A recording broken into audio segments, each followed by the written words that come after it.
जय हिंद। नमस्कार साथियों, कैसे हैं आप सभी लोग। उम्मीद करते हैं कि आप सभी लोग अच्छे होंगे और आप सभी लोग की तैयारी जो है साथियों बिल्कुल ही अच्छी तरीके से चल रही होगी।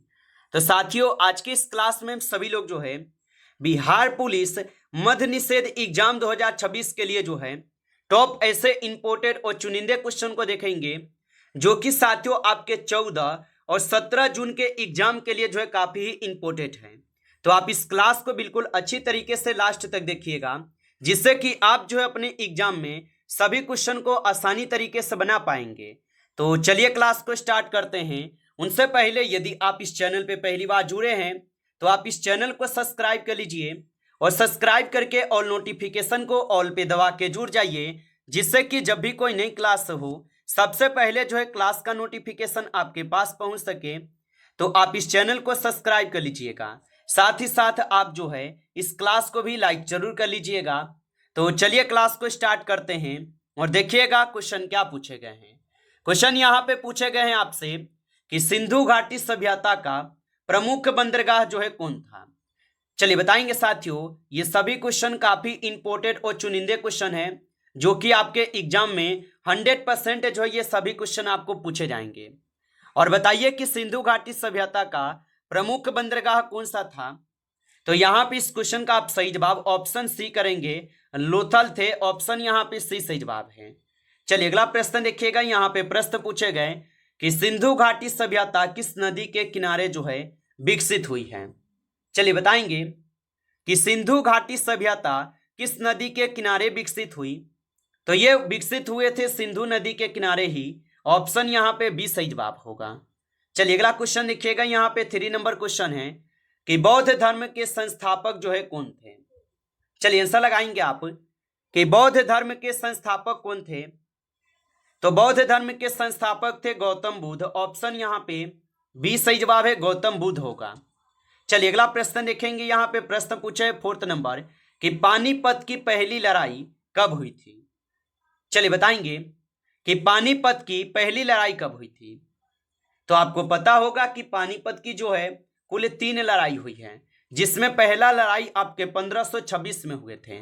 ऑप्शन ए यहाँ पे इस क्वेश्चन का सही जवाब है, जबकि दूसरा लड़ाई 1556 और तीसरा लड़ाई 1761 में हुए थे। चलिए अगला प्रश्न देखेंगे, पृथ्वी का सबसे बड़ा महासागर कौन सा है। चलिए बताइएगा। और साथियों आप एक बार हमें कमेंट करके बताएंगे कि आपका एग्जाम जो है कौन से डेट पे है और कौन से शिफ्ट में है। आप हमें एक बार कमेंट करके जरूर बताइएगा और बताएंगे कि पृथ्वी का सबसे बड़ा महासागर कौन है। तो यहाँ पे आपका सही जवाब रहेंगे प्रशांत महासागर। ऑप्शन सी सही जवाब है।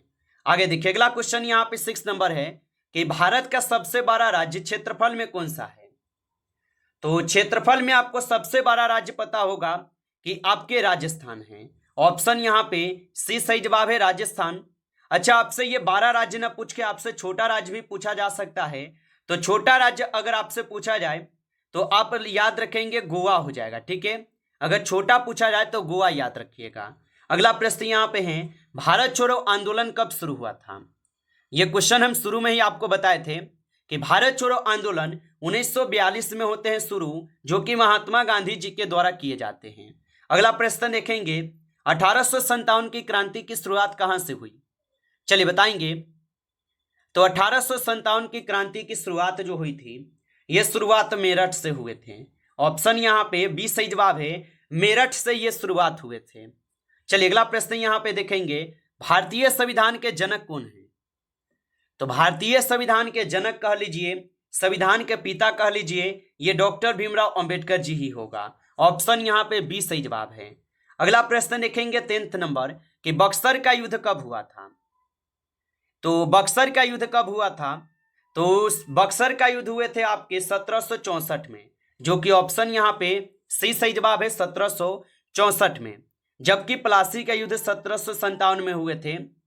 चलिए अगला प्रश्न देखेंगे और प्रश्न यहाँ पे पूछे गए, भारत के वर्तमान राष्ट्रीय ध्वज में कितने रंग हैं।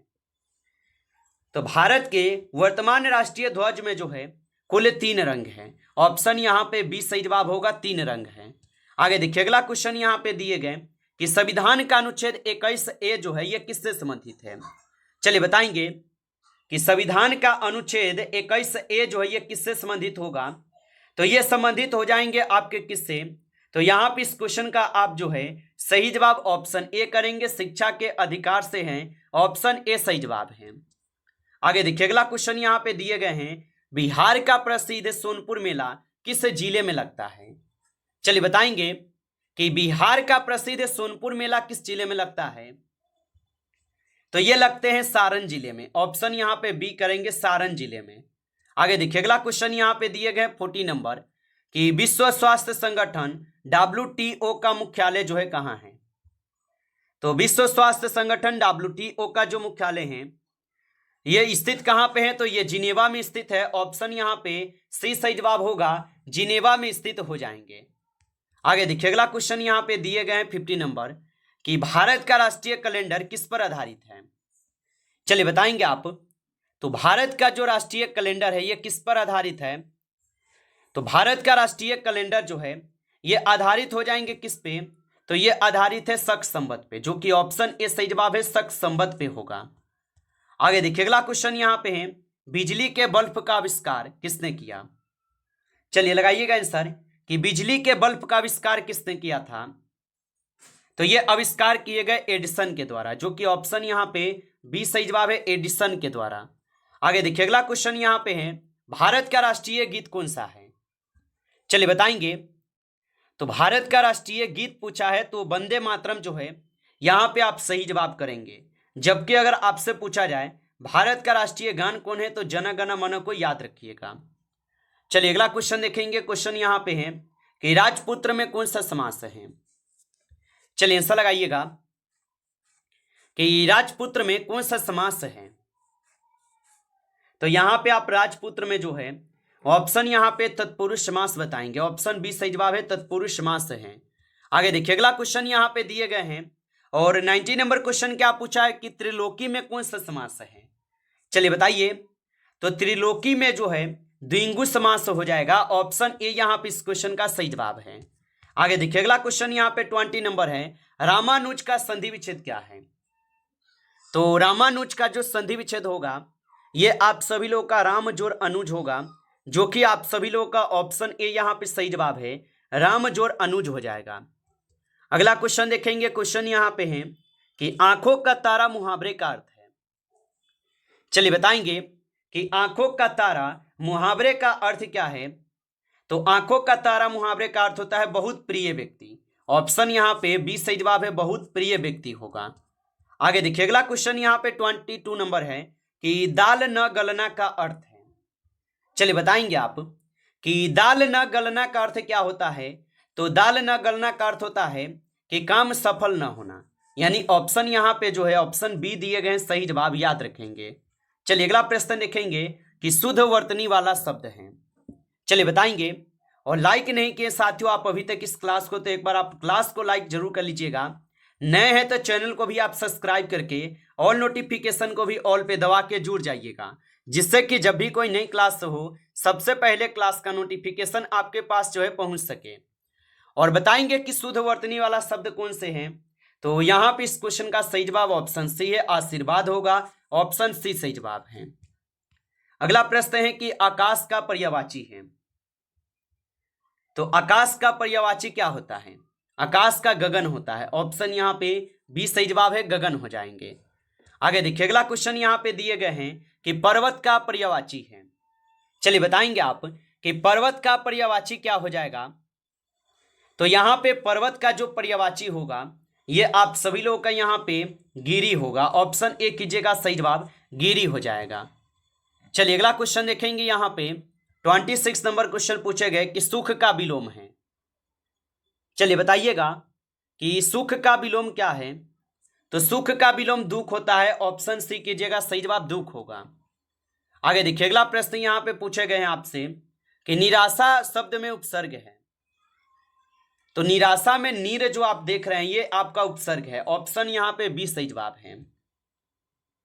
अगला प्रश्न है कि जो दूसरों का उपकार करे कहलाता है, तो जो दूसरों का उपकार करे वह क्या कहलाता है, तो वह कहलाते हैं परोपकारी, जो कि ऑप्शन ए सही जवाब है, परोपकारी कहलाते हैं, याद रखेंगे। चलिए अगला प्रश्न यहाँ पे है कि जो सब कुछ जानता हो उनके लिए एक शब्द है।